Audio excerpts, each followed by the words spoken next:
In this lesson, we want to just introduce levels. The levels play a great, a large role in Revit because objects are relative to levels and views are relative to levels, etc. So I'm going to open a file. I'm just going to hit my open button here. And I'm going to go to the folder we added earlier, my Revit sample files. And let's open the RME Advanced Sample Project, okay, and hit open. So it's going to open that up. First thing we're going to notice is that, that last view is a 3D view, which just happens to be kind of a clipped view. So you don't really have to worry too much about that, but you can see it is highlighted here as that loads up. So this particular view, what's happening is if you pick in here, you'll see properties. If you pick on something, you'll see the properties of that object. Okay, if you pick a bunch of objects, you're not going to see a lot of properties because there's nothing they have in common. So when you want to see the properties of the view, you just pick nothing in here, and then these are the properties of the view itself, which is a view down here. Because the model exists in 3D, and it's basically a representation of a bunch of data. And that information is displayed in different ways, 3D, 2D, elevations and sections and stuff. And of course our project browser is what manages all the different views of the model. So this particular view is in here. If you go up, and I call it the doghouse, if you pick the doghouse here, it goes to the standard 3D view that comes with every project, and inside of there you'll see a little different view. And in particular, just before we start to have a look at our levels, is you'll notice that the mechanical stuff shows through the architectural model, and that's because of the discipline of the view. And so there we have it. You can see that and I'll just pan here, the architectural stuff is kind of see-through, and that's because of the discipline of the view. So again, if you pick in here, you'll see the discipline says mechanical. If you were to change it to say architectural or coordination, you'll see a little bit of a change inside of there. So to see the levels, we want to look from an elevation or a section, which is interesting because elevations and sections aren't really related to the levels, but they are the best way to look at the levels. If you look at floor plans, if you go inside of here and go to an HVAC floor plan, you'll see it says level 1 HVAC plan, level 2, level 3. So the floor plans and the ceiling plans and all that stuff is all very heavily tied to the level, as well as the objects. If you pick on an object in here, a little piece of ductwork or something like that, you'll notice that it'll say, oh, it's at level 3, single line, okay, and that's just because that's a flex tube. But if you pick on this piece of equipment right here, okay, it's going to tell you that, this is a piece of equipment, and again, it's at the roof level with an offset of 1325 millimeters. So I'm set up for metric here. So that's, a meter, 1.3 meters above roof level, and we're going to see these in a second. So if you pick ductwork and objects, you'll notice that they're all tied to levels. The same as with floors and walls. If you pick on this curtain wall, it's going from level 1 up to, I'll hover over here, roof level, and it's actually has a negative offset, so up to the roof minus 300 millimeters, minus about 1 foot. The bottom is at level 1 with an offset of 0. So walls have level abilities at the top and the bottom. Okay, floors are relative to a level as well as all this other equipment. Lighting, same thing. If I pick on this light, you're going to see it's going to say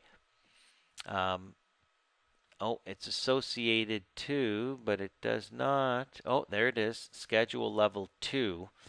So it does have a level association there, but I was expecting to see something up inside of here.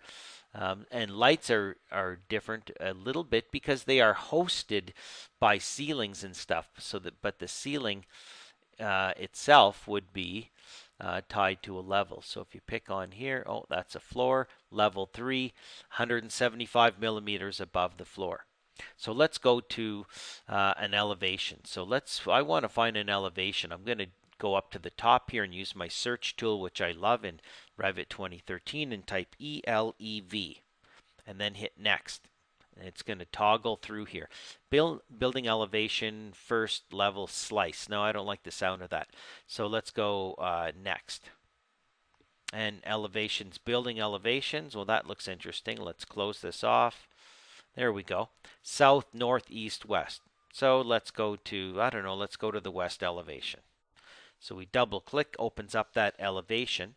The elevation itself isn't relative to a level, but of course it's looking perpendicular at those level lines. So levels are flat, you can't slope a level, and it's basically a horizontal snap line, and it does have limits in plan as well as the limit in height where it sits as far as vertically goes.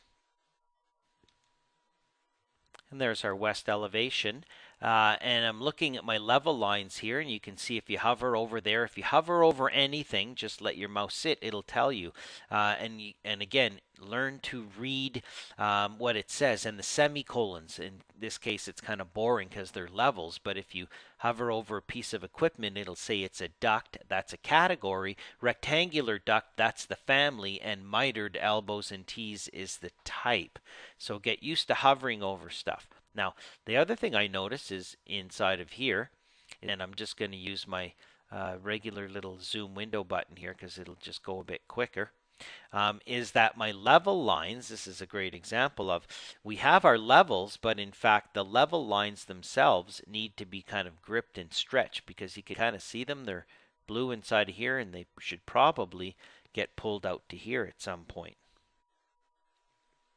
So one could probably go in and again use your tab button, tab, tab, tab if you can't get it, and then I'm going to click on there. There's a hollow circle right there. I'm going to pick and I'm going to drag that level line out to, and now I'm going to actually use, while I'm still dragging, I'm going to use my middle finger to press the middle mouse button and pan and let go.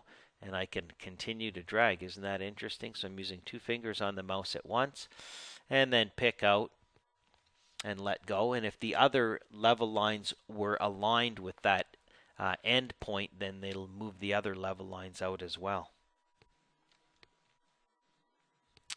And no, it looks like it just pulled in that one level line. So we can see that the default files that come with Revit here are not set up quite nicely. So we should have all of our level lines should all be dragged out to the outside on all the different elevations. That's kind of all part of our setup, and everyone should be doing that in all their different views. So I'm not going to go into detail and start dragging these guys all over and taking the time, but just take note that there are levels, and they do have an elevation inside of there. If you look at that, okay, it's got a number in there, and if you change the number, the level will move, and all the stuff that's associated with that will move. Okay, levels are very, very important.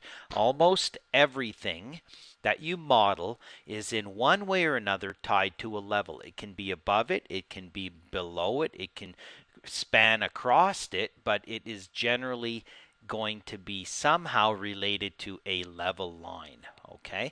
And as well as plans. So if we go to our floor plans, we have level 1 HVAC, level 2 HVAC. So if I double click on my level 3 HVAC plan, so when we look at this floor plan, picture it as, we saw our different levels. So what happens is a floor plan is a parallel slice looking down at the level, and we have what is called the all-powerful view range. And the view range is a property of the view which sets where in the plan view that cut plane takes place based on the level. So watch, if you pick on here, and you go to your properties over here, you're going to see that down here it says it's associated to level 3. So this is the view level 3 HVAC, but we can have level 3 HVAC, level 3 electrical, level 3 mechanical, plumbing, architectural, furniture. They're all based on that same level. So don't get the level mixed up with the view. The view is associated to the level, but you can have more than one view of the level with different representation and what are different view ranges. So if you pick on this view and you scroll down here in the properties of this view, you'll see something called view range. And if you click on there, there is the really good stuff. So what happens here is this view looks the way it does because it's being cut 1200 millimeters, about 4 feet above level 3, and then it is capturing up to the level above, which is why it's capturing the mechanical stuff, because this doesn't really cut the mechanical stuff. It's up in the ceiling space, but this is why we're able to capture that. Look at this primary range and view depth. So in the floor plan, every floor plan and every ceiling plan has a view range, and this is where if it gets cut in here, then it displays a certain way. If it doesn't get cut, then it may or may not even show, and there's some exceptions. We can talk about that. You can go to our CAD Clips webpage and definitely do a search on view range or just the word range at www.cadclips.com. On the left-hand side of the CAD Clips page, do a search on range, and you'll get all kinds of great CAD clips on how this whole system works. All I want to do is point out the fact that each plan view gets a view range, and then we have another set of properties for the view depth, which is below what is the primary range. So we have the cut plane, which is critical. Then we have the top and bottom of the primary view range, which manages how things will display. We have some pull downs here, and then we have the view depth. Okay, so each plan view has that, and that's what is used to really control where the slice is in the floor plan. Elevations are different. An elevation has this little line, this blue line that you'll see here when you click on here. You see that blue line? That defines that elevation. Similarly over here, if these are in fact elevation lines, you can see here, that defines that. So we'll talk about elevation lines. Look at this elevation line is right inside the model, which is a bit of a no-no. So we will probably come across all kinds of fun little oversights in this model as we work through. That'll be kind of part of our fun. So floor plans are relative to levels. Objects are relative to levels. Grid lines are in here, the structural stuff. We'll be talking to that, and we'll do a little bit of those in our next lesson.